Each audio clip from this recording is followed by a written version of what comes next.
Marwadi university మంచి భవిష్యత్తు కోసం తెలుగు విద్యార్థులు ఇష్టపడే యూనివర్సిటీ. కాల్ 9059052378 9059052379. బర్డ్ ఫ్లూ ఇది గత 2-3 నెలల నుంచి మనం ఫ్రీక్వెంట్లీ వింటూ ఉన్నాం. చాలా రోజులు ఈ బర్డ్ ఫ్లూ సోకింది, చాలా కోళ్లు చనిపోయాయి అన్నటువంటి వార్తలు ఒక 2 నెలలు కంటిన్యూషన్గా విన్నాం. చాలా మంది చికెన్ తినకుండా ఉండలేనటువంటి వాళ్ళు కూడా చాలా తక్కువ చేసిన పరిస్థితి. కొంత భయపడిపోయి కొన్ని రోజులు అయితే చికెన్ కూడా తిననటువంటి సిచ్యువేషన్. మళ్ళీ ఆ వార్తలు వినిపించలేదు. దీంతో మళ్ళీ ఒక నెల రోజుల నుంచి ఓకే పర్లేదు, బాగానే చికెన్కి సంబంధించిన బర్డ్ ఫ్లూకి సంబంధించిన వార్తలు ఎక్కడ రాలేదు కాబట్టి మళ్ళీ యాజ్ యూజువల్గా తినడం స్టార్ట్ చేశారు. కానీ ఇప్పుడు మన తెలంగాణ దట్టు హైదరాబాద్లో బర్డ్ ఫ్లూకి సంబంధించిన వార్తలు ఇప్పుడు కలకలం క్రియేట్ చేస్తున్నాయి. అది ఎక్కడో కాదు, హైదరాబాద్ శివారు ప్రాంతమైనటువంటి అబ్దుల్లాపూర్ మెట్లో ఒక ఫామ్లో 10,000 కోళ్లు ఇప్పుడు బర్డ్ ఫ్లూతో చనిపోయిన పరిస్థితి. ఇది కలకలం క్రియేట్ చేస్తోంది. ఎందుకంటే ఒక ఫామ్లో 10,000 కోళ్లు చనిపోయాయి. ఆ యజమాని పూర్తిగా ఈ ల్యాబ్కి పంపించిన తర్వాత అధికారులు చెక్ చేసి రిపోర్ట్ ఇచ్చింది ఏంటి అంటే బర్డ్ ఫ్లూ ద్వారానే ఇప్పుడు కోళ్లు చనిపోయాయి అని. కొన్ని అంటే మొన్నటి వరకు కూడా ఇది బర్డ్ ఫ్లూ కాదు, కుక్కర వ్యాధి అని ఇట్లా గతంలో కూడా మనము కొన్ని వార్తలు చూసాం. అంటే కుక్కర వ్యాధి ద్వారా కూడా ఒకవేళ ట్రీట్మెంట్ సరిగ్గా ఇవ్వకపోతే కోళ్లు చనిపోతాయట. సో ఆ వార్తలు కూడా మొన్నటి వరకు వచ్చాయి. కానీ ఇప్పుడు తెలంగాణలో దట్టు అబ్దుల్లాపూర్ మెట్లో 10,000 కోళ్లు చనిపోయాయి ఒక ఫామ్ హౌస్లో. పూర్తిగా ఆ బర్డ్ ఫ్లూ ద్వారానే చనిపోయాయి అనేటువంటి వార్త ఇప్పుడు కలకలం క్రియేట్ చేస్తోంది. మళ్ళీ ఇంకోసారి బర్డ్ ఫ్లూ పెద్ద ఎత్తున వ్యాప్తి చెందుతోంది అని అధికారులు కూడా అప్రమత్తమైనటువంటి పరిస్థితి. దయచేసి ఈ గుడ్లు కావచ్చు, లేదంటే ఈ చికెన్ కావచ్చు, కొంతవరకు అయితే తక్కువ చెయ్యండి, ఆర్ పూర్తిగా బాగా బాయిల్ చేసిన తర్వాతే తినండి అనేటువంటిది అధికారులు మరోసారి హెచ్చరికలు జారీ చేసిన పరిస్థితి అయితే కనిపిస్తోంది. ఇది గత 4 రోజుల క్రితం అయితే కోళ్ల రక్త నమూనాలను సేకరించి బర్డ్ ఫ్లూ అని నిర్ధారించారు అధికారులు. కోట్లలో ఆస్తి నష్టం జరిగింది. పూర్తిగా పౌల్ట్రీ ఫామ్ యజమానులు లాస్ అయిపోయిన పరిస్థితి ఉంది అని యజమానులు పాపం మొత్తుకుంటున్న సిచ్యువేషన్. ఎందుకంటే కోళ్లకు ఈ బర్డ్ ఫ్లూ వ్యాధి ఎప్పుడైతే సోకుతుందో 10,000 ఆ ఫామ్లో ఎన్ని కోళ్ళు ఉంటే అన్ని కోళ్ళు ఒకటేసారి చనిపోవడం జరుగుతుంది. సో పూర్తిగా ఆ కోళ్ల ఫామ్ పూర్తిగా కోళ్లతో నిండినటువంటి కోళ్ల ఫామ్ పూర్తిగా అసలు ఒక్క కోడి కూడా లేకుండా పూర్తిగా అన్ని మృత్యువాత పడ్డాయి. ఒక్కసారి ఇమాజిన్ చేసుకోవచ్చు ఆ పౌల్ట్రీ ఫామ్ యజమానుల పరిస్థితి ఏంటి అని. దట్టు ఇంకా దానాకి సంబంధించి కూడా జాగ్రత్తలు తీసుకోండి అని పౌల్ట్రీ ఫామ్ యజమానులకు ఆర్ ఆ చుట్టుపక్కల ఉన్న వాళ్ళకి, అండ్ దట్టు హైదరాబాద్లో ఉన్నటువంటి చుట్టుపక్కల ఉన్నటువంటి పౌల్ట్రీకి సంబంధించిన ఫామ్స్ ఎవరైతే ఉన్నారో వాళ్ళకి కూడా అధికారులు ఆదేశాలు జారీ చేశారు. పూర్తిగా ఒకసారి మీరు ఖచ్చితంగా చెక్ చేసుకోండి. ఎందుకంటే అబ్దుల్లాపూర్ మెట్లో బర్డ్ ఫ్లూ కలకలం క్రియేట్ అయిన తర్వాత ఇప్పుడు చుట్టుపక్కల ఉన్నటువంటి అన్ని పౌల్ట్రీ ఫామ్స్కి అధికారులు ఆదేశాలు జారీ చేశారు. ఒక్కసారి చెక్ చేసుకోండి. కోళ్ళని మీరు డాక్టర్ ద్వారా చెక్ చేసుకోండి, అబ్జర్వ్ చేస్తూ ఉండండి.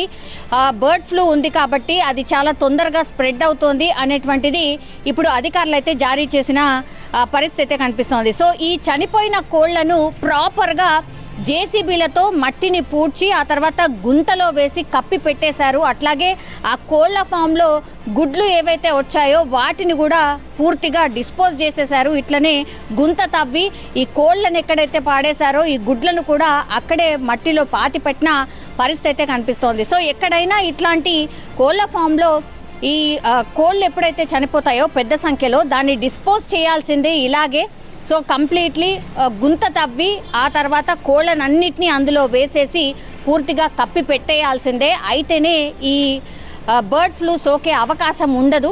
కానీ ఈ కోళ్ల ఫామ్లో వర్క్ చేసే వాళ్ళని కూడా కొంత జాగ్రత్తగా పాటించాల్సిందే అని అధికారులు ఆదేశాలు జారీ చేశారు. ఎందుకంటే మరి ఈ కోళ్ల ఫామ్ నుంచి ఈ కోళ్ళ కావచ్చు, గుడ్లు కావచ్చు, ఎక్కడెక్కడికి వెళ్ళాయి ఏంటి అనేది కూడా ఆ నమూనాలు కూడా సేకరించే ప్రయత్నం అధికారులు చేస్తున్నట్టుగా చెప్తున్నారు. అబ్దుల్లాపూర్ మెట్ నుంచి ఎక్కడెక్కడికి సరఫరా అవుతాయి, ఈ కోళ్ళకి సోకినటువంటి ఈ బర్డ్ ఫ్లూకి సంబంధించిన ఎఫెక్ట్ వాటి మీద ఏమైనా ఉందా అని అధికారులు కూడా ఆరా తీస్తున్న సిచ్యువేషన్ అయితే కనిపిస్తుంది. కనిపిస్తోంది. సో బర్డ్ ఫ్లూ ఒకవైపు ఉంటే ఇంకో వైపేమో ఇంకో వార్త ఇప్పుడు కలకలం క్రియేట్ చేస్తోంది. ఏకంగా వండుకోవడానికి తెచ్చినటువంటి చికెన్లో పురుగులు కనిపిస్తూ ఉన్నాయి, వైట్ కలర్ పురుగులు. అది చూసి పూర్తిగా చికెన్ చేసుకొని తినాలి అనుకున్నటువంటి వాళ్ళు ఎవరైతే ఉన్నారో వాళ్ళు పూర్తిగా ఆశ్చర్యపోతున్నారు, భయపడిపోతున్నారు. చికెన్లో ఈ పురుగులు ఏంటి అని. మామూలుగా అయితే కాయగూరల్లో పురుగులు ఉండడం కామన్. అండ్ ఈ మధ్య కాలంలో మనకు అందరికీ తెలుసు, ఈ ఫుడ్కి సంబంధించిన ఫుడ్ ఇన్స్పెక్టర్స్ ఎప్పుడైతే దాడులు చేస్తున్నారో కొన్ని రోజుల పాటు నిల్వ ఉంచినటువంటి, కొన్ని నెలల పాటు నిల్వ ఉంచినటువంటి ఫుడ్ ఐటమ్స్లో ఇట్లాంటి పురుగులు కనిపించడం కామన్. కానీ అప్పుడే ఫ్రెష్గా చికెన్ తీసుకొని వచ్చి వండుదాం అనుకున్న చికెన్లో ఇప్పుడు పురుగులు కనిపించడంతో భయంతో వణికిపోతూ ఉన్నారు. ఇదేంటి అసలు ఫస్ట్ టైం చూస్తున్నాము, బాబోయ్ చికెన్ తినాలంటేనే భయం వేస్తోంది అని అక్కడ ఎవరైతే ఆ చికెన్ వండుకుందామని తెచ్చుకున్నారో వాళ్ళు భయపడిపోతున్న సిచ్యువేషన్ అయితే కనిపిస్తోంది. సో ఒకవైపేమో బర్డ్ ఫ్లూ, ఇంకోవైపేమో ఇప్పుడు చికెన్లో పురుగులు ఏంటి అనేది భయపడిపోతూ ఉన్నారు. సో చికెన్ తినే వాళ్ళు ఎవరైతే ఉన్నారో పూర్తిగా మానేయద్దు అని డాక్టర్స్ అయితే చెప్పట్లేదు. కానీ ఒకవేళ తిన్నా కూడా ప్రాపర్గా మంచిగా ఉడికించిన తర్వాత తినండి. హాఫ్ ఉడికిన చికెన్ని దయచేసి తినకండి.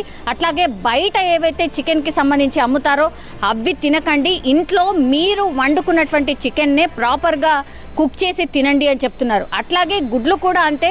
గుడ్లు కూడా ప్రాపర్గా 10 నుంచి 15 నిమిషాల పాటు ఉడకపెట్టిన గుడ్డుని డెఫినెట్లీ తినండి అనేటువంటి మాట చెప్తున్నారు. సో ఇట్లాంటి జాగ్రత్తలు తీసుకుంటే మాత్రం బర్డ్ ఫ్లూవో ఇంకోటో ఏది సోకే అవకాశం ఉండదు. సో ఉడికిపోయిన తర్వాత ఆ హీట్లో కంప్లీట్లీ ఏదైతే బ్యాక్టీరియా ఉంటుందో, హామ్ చేసే బ్యాక్టీరియా ఏదైతే ఉంటుందో అదంతా చనిపోతుంది. కాబట్టి సేఫ్గా తినొచ్చు అనేటువంటి మాట చెప్తున్నారు. ఇంకొంతమంది అయితే కొన్ని రోజుల పాటు అవాయిడ్ చేయండి, పోయేదేముంది, ఒక 10 నుంచి 15 రోజుల పాటు చికెన్ ముట్టుకోకుండా ఉండండి అనే మాట కూడా చెప్తున్నారు. సో ఇది ఇప్పుడు బర్డ్ ఫ్లూ. ఇంకోవైపేమో చికెన్లో ఏకంగా పురుగులు కనిపించడంతో ఇప్పుడు కలకలం అయితే లాస్ అయిపోయిన పరిస్థితి ఉంది అని యజమానులు పాపం మొత్తుకుంటున్న సిచ్యువేషన్. ఎందుకంటే కోళ్లకు ఈ బర్డ్ ఫ్లూ వ్యాధి ఎప్పుడైతే సోకుతుందో 10,000 ఆ ఫామ్లో ఎన్ని కోళ్ళు ఉంటే అన్ని కోళ్ళు ఒకటేసారి చనిపోవడం జరుగుతుంది. సో పూర్తిగా ఆ కోళ్ళ ఫామ్, పూర్తిగా కోళ్లతో నిండినటువంటి కోళ్ల ఫామ్ పూర్తిగా అసలు ఒక్క కోడి కూడా లేకుండా పూర్తిగా అన్ని మృత్యువాత పడ్డాయి. ఒక్కసారి ఇమాజిన్ చేసుకోవచ్చు ఆ పోల్ట్రీ ఫామ్ యజమానుల పరిస్థితి ఏంటి అని. దట్టు ఇంకా దానాకి సంబంధించి కూడా జాగ్రత్తలు తీసుకోండి అని పోల్ట్రీ ఫామ్ యజమానులకు ఆర్ ఆ చుట్టుపక్కల ఉన్న వాళ్ళకి, అండ్ దట్టు హైదరాబాద్లో ఉన్నటువంటి చుట్టుపక్కల ఉన్నటువంటి పోల్ట్రీకి సంబంధించిన ఫామ్స్ ఎవరైతే ఉన్నారో వాళ్ళకి కూడా అధికారులు ఆదేశాలు జారీ చేశారు. పూర్తిగా ఒకసారి మీరు ఖచ్చితంగా చెక్ చేసుకోండి. ఎందుకంటే అబ్దుల్లాపూర్ మెట్లో బర్డ్ ఫ్లూ కలకలం క్రియేట్ అయిన తర్వాత ఇప్పుడు చుట్టుపక్కల ఉన్నటువంటి అన్ని పోల్ట్రీ ఫామ్స్కి అధికారులు ఆదేశాలు జారీ చేశారు. ఒక్కసారి చెక్ చేసుకోండి. కోళ్ళని మీరు డాక్టర్ ద్వారా చెక్ చేసుకోండి, అబ్జర్వ్ చేస్తూ ఉండండి.